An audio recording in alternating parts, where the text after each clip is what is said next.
Welcome to the Dark Archives. I am the Chronicler. I've spent centuries documenting human darkness, and one truth stands out. While methods change, human nature does not. I find that consistency fascinating. This archive holds everything: atrocities, mysteries, and those quiet moments when something goes terribly wrong.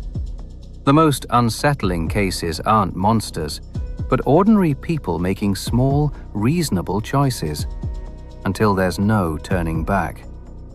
Those are the stories I've chosen for you tonight. Not to alarm you, but to prepare you. These records are precise, complete, and difficult to forget. Tonight's entry is a matter I have returned to many times over the years, not because it requires revision, but because it rewards it. The Fall of the House of Usher by Edgar Allan Poe, filed under psychological deterioration, architectural sentience, premature burial, and one additional classification I hesitate to name in the opening entry. You will understand why before long. Poe wrote this in 1839, and it has never left print since. That is not an accident. Most horror fades. It startles, then it ages, then it becomes a curiosity. This one does not age. It deepens. Scholars have spent nearly 2 centuries debating exactly what Poe intended. I find that debate somewhat beside the point. What matters is what the story does, and what it does is construct, with extraordinary precision, an atmosphere so oppressive that the reader begins to feel it physically.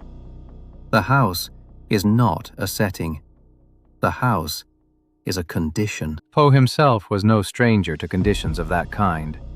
He understood the particular terror of an intelligence turned inward, feeding on itself, unable to escape its own architecture.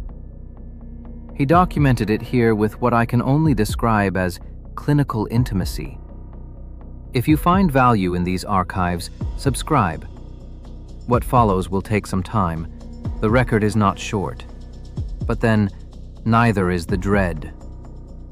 The record begins. During the whole of a dull, dark, and soundless day in the autumn of the year, when the clouds hung oppressively low in the heavens, I had been passing alone on horseback through a singularly dreary tract of country, and at length found myself, as the shades of the evening drew on, within view of the melancholy house of Usher. I know not how it was, but with the first glimpse of the building, a sense of insufferable gloom pervaded my spirit. I say insufferable, for the feeling was unrelieved by any of that half-pleasurable, because poetic sentiment, with which the mind usually receives even the sternest natural images of the desolate or terrible. I looked upon the scene before me, upon the mere house and the simple landscape features of the domain, upon the bleak walls, upon the vacant eye-like windows, upon a few rank sedges, and upon a few white trunks of decayed trees, with an utter depression of soul which I can compare to no earthly sensation more properly than to the after-dream of the reveler upon opium, the bitter lapse into everyday life, the hideous dropping off of the veil. There was an iciness, a sinking, a sickening of the heart, an unredeemed dreariness of thought, which no goading of the imagination could torture into aught of the sublime. What was it? I paused to think. What was it that so unnerved me in the contemplation of the House of Usher? It was a mystery all insoluble, nor could I grapple with the shadowy fancies that crowded upon me as I pondered. I was forced to fall back upon the unsatisfactory conclusion that while beyond doubt there are combinations of very simple natural objects which have the power of thus affecting us, still the analysis of this power lies among considerations beyond our depth. It was possible, I reflected, that a mere different arrangement of the particulars of the scene, of the details of the picture, would be sufficient to modify, or perhaps to annihilate its capacity for sorrowful impression.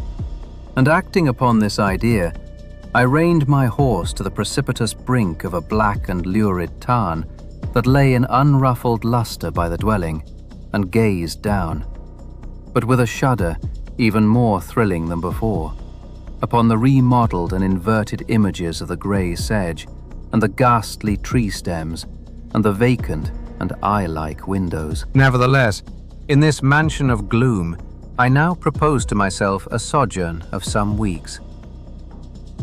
Its proprietor, Roderick Usher, had been one of my boon companions in boyhood, but many years had elapsed since our last meeting.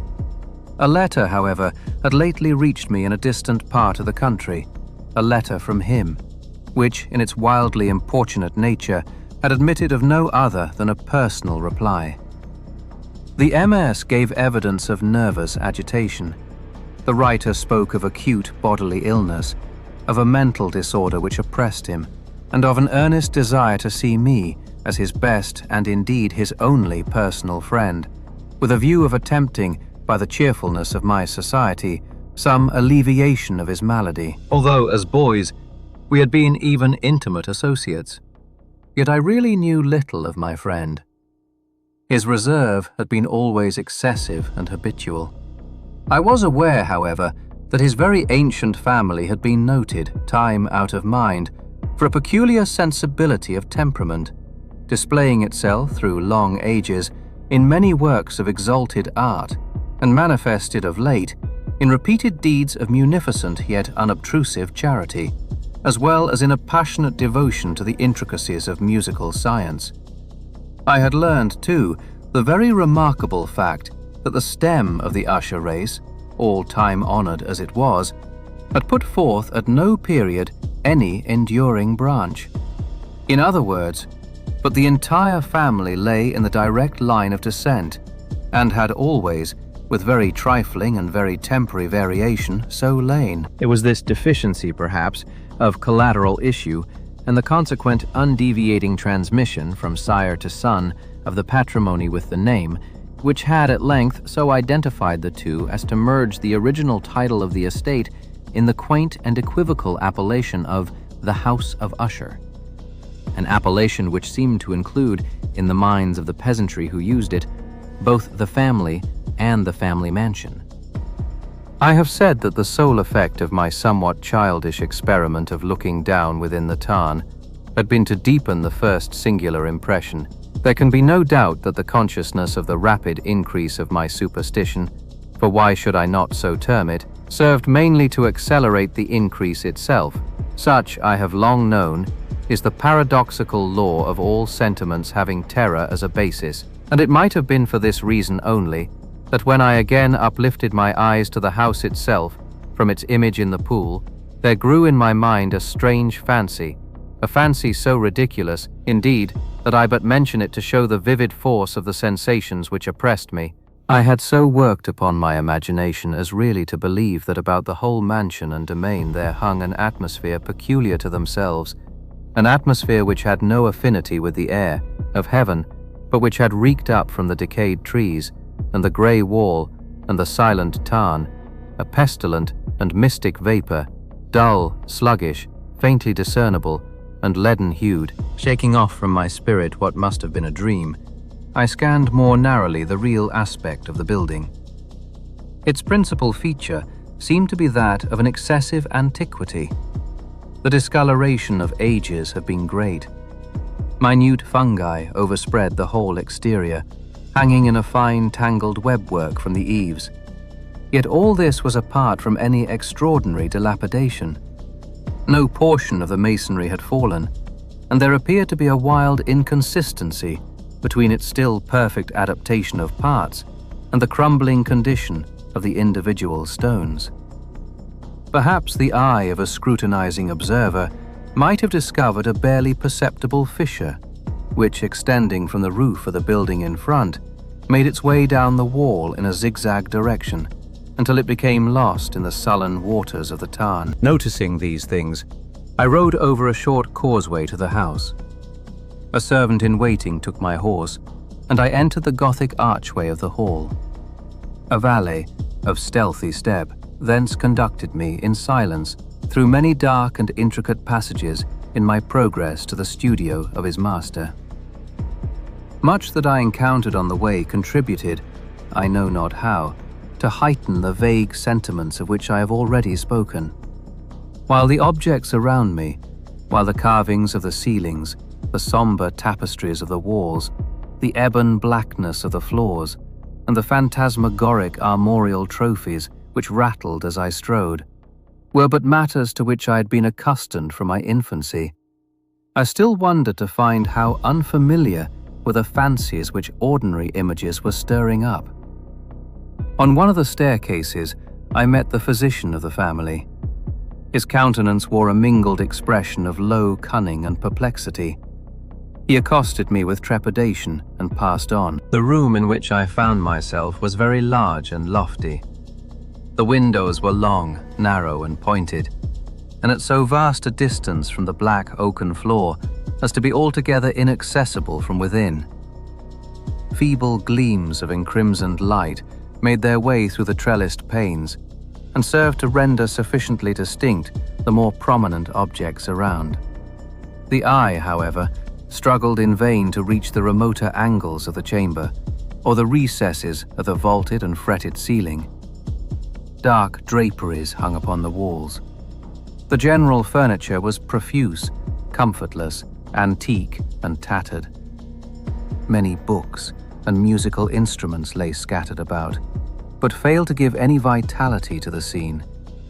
I felt that I breathed an atmosphere of sorrow, an air of stern, deep, and irredeemable gloom hung over and pervaded all. Upon my entrance, Usher arose from a sofa on which he had been lying at full length, and greeted me with a vivacious warmth which had much in it, I at first thought, of an overdone cordiality, of the constrained effort of the ennuyé man of the world. A glance, however, at his countenance convinced me of his perfect sincerity. We sat down, and for some moments, while he spoke not, I gazed upon him with a feeling half of pity, half of awe. Surely, man had never before so terribly altered in so brief a period as had Roderick Usher. A cadaverousness of complexion, an eye large, liquid, and luminous beyond comparison, lips somewhat thin and very pallid, but of a surpassingly beautiful curve, hair of a more than web-like softness and tenuity. These features, with an inordinate expansion above the regions of the temple, made up altogether a countenance not easily to be forgotten. In the manner of my friend, I was at once struck with an incoherence, an inconsistency, and I soon found this to arise from a series of feeble and futile struggles to overcome an habitual trepidancy, an excessive nervous agitation. His action was alternately vivacious and sullen. His voice varied rapidly from a tremulous indecision when the animal spirit seemed utterly in abeyance, to that species of energetic concision, that abrupt, weighty, unhurried, and hollow-sounding enunciation, which may be observed in the lost drunkard or the irreclaimable eater of opium during the periods of his most intense excitement. It was thus that he spoke of the object of my visit, of his earnest desire to see me, and of the solace he expected me to afford him. He entered at some length into what he conceived to be the nature of his malady. It was, he said, a constitutional and a family evil, and one for which he despaired to find a remedy. A mere nervous affection, he immediately added, which would undoubtedly soon pass off. It displayed itself in a host of unnatural sensations. He suffered much from a morbid acuteness of the senses. The most insipid food was alone endurable. He could wear only garments of certain texture. The odors of all flowers were oppressive.